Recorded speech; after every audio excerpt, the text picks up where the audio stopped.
Good morning student. आज का हमारा टॉपिक है इलेक्ट्रॉन अफिनिटी अर्थात इलेक्ट्रॉन बंधुता। तो आवर्त सारणी में हम जो अपने प्रॉपर्टीज पढ़ रहे हैं उसमें आज हम इलेक्ट्रॉन बंधुता के बारे में अध्ययन करेंगे।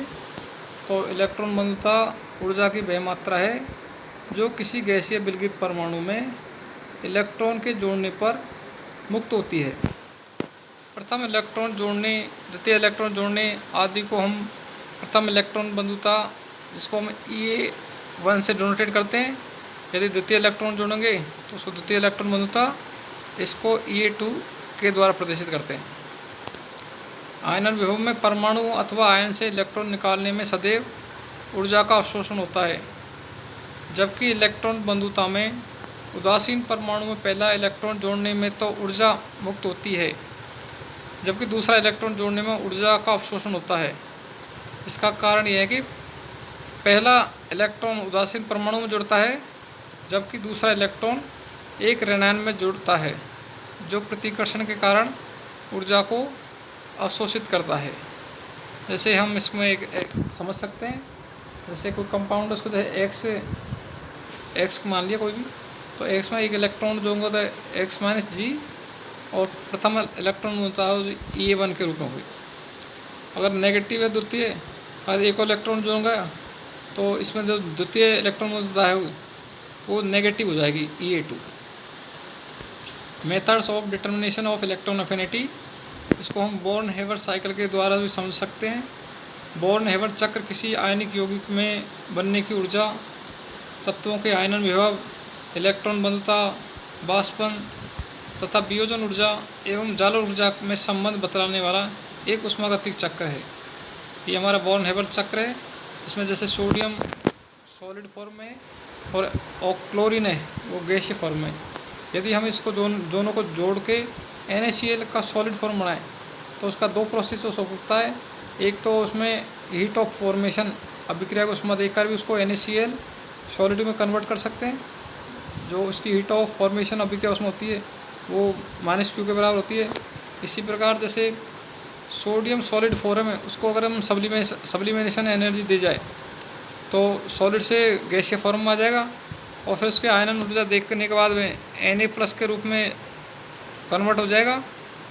और इसी प्रकार Cl2 है, उसकी डिसोसिएशन एनर्जी देकर D/2 तो Cl होता वो गैसीय फॉर्म में आ जाएगा। और इसमें इलेक्ट्रॉन जोड़ने पर जो इसकी इलेक्ट्रॉन बंधुता होती है वो Cl-G हो जाएगी। Na+ और Cl- को जोड़ने पर उसकी जो लैटिस एनर्जी है -UA देने पर NaCl सॉलिड फॉर्म में कन्वर्ट हो जाएगा। किसी अभिक्रिया के उत्पाद के बनने में ऊर्जा परिवर्तन सदैव समान रहता है, चाहे अभिक्रिया किसी पद द्वारा संपन्न होती है।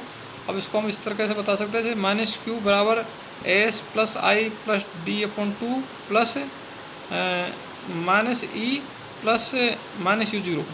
तो S + I + D/2 -E -U0 + Q बराबर 0। तो E बराबर हो जाएगी उसका E बराबर S + I + D/2 -U0 + Q। जो इसकी इलेक्ट्रॉन बंधुता है वो इसके बराबर हो जाएगी। तो प्रथम इलेक्ट्रॉन बंधुता में तो ऊर्जा का अवशोषण होता है, जबकि जो धनात्मक होती है, और द्वितीय इलेक्ट्रॉन बंधुता ऋणात्मक होती है, तो इस प्रकार में ऊर्जा मुक्त होती है। आवर्त सारणी में प्रवृत्ति होती है। आवर्त में बाएं से दाएं जाने पर ये बढ़ती है, इलेक्ट्रॉन बंधुता का मान बढ़ता है, लेकिन बेरिलियम, मैग्नीशियम, नाइट्रोजन, फास्फोरस तथा नोबल गैसेस इसके अपवाद है। आवर्त में बाएं से दाएं जाने पर परमाणु क्रमांक बढ़ने के साथ साथ नाभिकीय आवेश में वृद्धि होती जाती है। नाभिकीय आवेश में यदि वृद्धि होगी तो इलेक्ट्रॉन के जुड़ने की प्रक्रिया में भी वृद्धि होगी। दूसरा है बेरिलियम, मैग्नीशियम में NH2 विन्यास होता है। अगला जुड़ने वाला इलेक्ट्रॉन Np कक्षक में जाएगा, जिसकी ऊर्जा उच्च होती है। इनमें इलेक्ट्रॉन जोड़ने के लिए ऊर्जा का अवशोषण होता है। थर्ड, नाइट्रोजन, फॉस्फोरस के विन्यास Np3 स्थायी अर्थपूर्ण p उपकोष होने के कारण इलेक्ट्रॉन बंधुता का मान कम होता है। फोर्थ, उत्कृष्ट गैसों में भी स्थायी 1s2 अथवा NH2 Np6 विन्यास होने के कारण इलेक्ट्रॉन के ग्रहण करने की प्रवृत्ति नहीं होती है, अतः इलेक्ट्रॉन जोड़ने पर ऊर्जा का अवशोषण होता है। वर्ग में ऊपर से नीचे की ओर जाने पर इलेक्ट्रॉन बंधुता का मान घटता जाता है। यदि परमाणु क्रमांक बढ़ता है वर्ग में तो परमाणु आकार बढ़ेगा। परमाणु आकार बढ़ेगा तो इलेक्ट्रॉनों का जो नाभिक से आकर्षण वो कम होता जाएगा। नाभिक के आकर्षण कम होने के कारण उनमें इलेक्ट्रॉन जोड़ने की प्रवृत्ति कम हो जाएगी। इस प्रकार वर्ग में ऊपर से नीचे आने पर इलेक्ट्रॉन बंधुता का मान घटता जाता है। फ्लोरीन की इलेक्ट्रॉन अफिनिटी का मान अपेक्षा से कम। इसका कारण यह है कि फ्लोरीन के बहुत छोटे आकार में 7 इलेक्ट्रॉन होने के कारण इलेक्ट्रॉन घनत्व अधिक हो जाता है। आने वाले इलेक्ट्रॉन नाभिकीय आकर्षण के कारण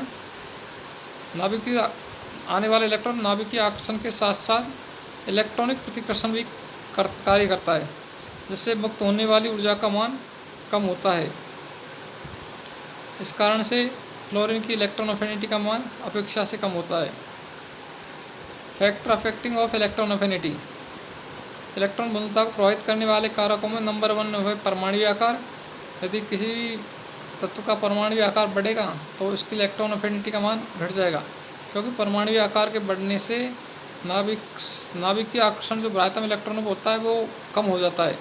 बाह्यतम इलेक्ट्रॉन आकर्षण कम होने के कारण जो आने वाले इलेक्ट्रॉन है वो भी जुड़ने में आसान रहता है। इसका इलेक्ट्रॉन अफिनिटी का मान कम होता है। नंबर 2 है प्रभावी नाभिकीय आवेश। यदि प्रभावी नाभिकीय आवेश बढ़ना मान बढ़ेगा तो इलेक्ट्रॉन अफिनिटी का मान भी बढ़ेगा। नंबर 3 है परिरक्षण प्रभाव। परिरक्षण के प्रभाव के बढ़ने से भी इलेक्ट्रॉन अफिनिटी का मान घटता जाता है, क्योंकि परिरक्षण प्रभाव के द्वारा बाह्यतम इलेक्ट्रॉनों का अंतर के इलेक्ट्रॉनों के जो प्रतिकर्षण होता है तो ये इलेक्ट्रॉनों को प्रतिकर्षित करते हैं, जिसके कारण इलेक्ट्रॉन अफिनिटी का मान कम हो जाता है। नंबर 4 है परमाणु का स्थायी इलेक्ट्रॉन विन्यास। परमाणु का स्थायी इलेक्ट्रॉन विन्यास होता है तो उनमें आने वाले इलेक्ट्रॉनों के लिए आने वाले इलेक्ट्रॉन जुड़ नहीं पाते हैं, उनको जुड़ने के लिए अधिक ऊर्जा की आवश्यकता होती है। इस कारण इनकी इलेक्ट्रॉन अफिनिटी का मान कम होता है। रासायनिक व्यवहार पर प्रभाव। यदि किसी तत्व की इलेक्ट्रॉन अफिनिटी का मान उच्च है तो इसकी इलेक्ट्रॉन को ग्रहण करने की प्रवृत्ति तीव्र होगी। ऐसे तत्वों की क्रियाशीलता भी अधिक होती है। नंबर 2, उच्च इलेक्ट्रॉन अफिनिटी वाले तत्व इलेक्ट्रॉन को ग्रहण करने की प्रवृत्ति के कारण प्रबल ऑक्सीकारक होते हैं। नंबर 3, किन्हीं 2 तत्वों के आयनन विभव तथा इलेक्ट्रॉन बंधुता के मानों से उनके मध्य के बंध की प्रकृति का अनुमान लगाया जा सकता है। आयनन विभव व इलेक्ट्रॉन अफिनिटी के मानों में अंतर यदि कम हो तो बंध की प्रकृति आयनिक होती है। इसी प्रकार इतनी ऊर्जा की पूर्ति उन्हें जालक ऊर्जा से हो जाती है। आयनन विभव एंड इलेक्ट्रॉन अफिनिटी के मानों में अंतर अधिक हो तो बंध की प्रकृति सहसूचक होती है। अब जैसे हम इस प्रकार से यहाँ समझ सकते हैं, जैसे NaCl है, Na की आयनन ऊर्जा का मान 496 किलोजूल पर मोल है और क्लोरीन की इलेक्ट्रॉन अफिनिटी होती है 348 किलोजूल पर मोल है। दोनों का अंतर है 148 किलोजूल पर मोल है। तो इनका जो अंतर होता है इनकी आयनन ऊर्जा और इलेक्ट्रॉन अफिनिटी में वो कम होता है। इस कारण NaCl विशुद्ध आयनिक यौगिक प्रवृत्ति होती है। इसी प्रकार हम BF3 का देखते हैं। B का आयनाइजेशन एनर्जी या आयनन विभव 6887 किलोजूल पर मोल है और फ्लोरीन की इलेक्ट्रॉन अफिनिटी है वो 999 किलोजूल पर मोल है। इन दोनों की अंतर है आयनन विभव और इलेक्ट्रॉन अफिनिटी में अंतर है 5888 मतलब 5888 किलोजूल पर मोल है। तो इनकी ऊर्जा का अंतर अधिक होने के कारण BF3 विशुद्ध सहसूचक यौगिक होता है। इस प्रकार हम इनकी विद्युत इलेक्ट्रॉन अफिनिटी के बारे में बता देते हैं।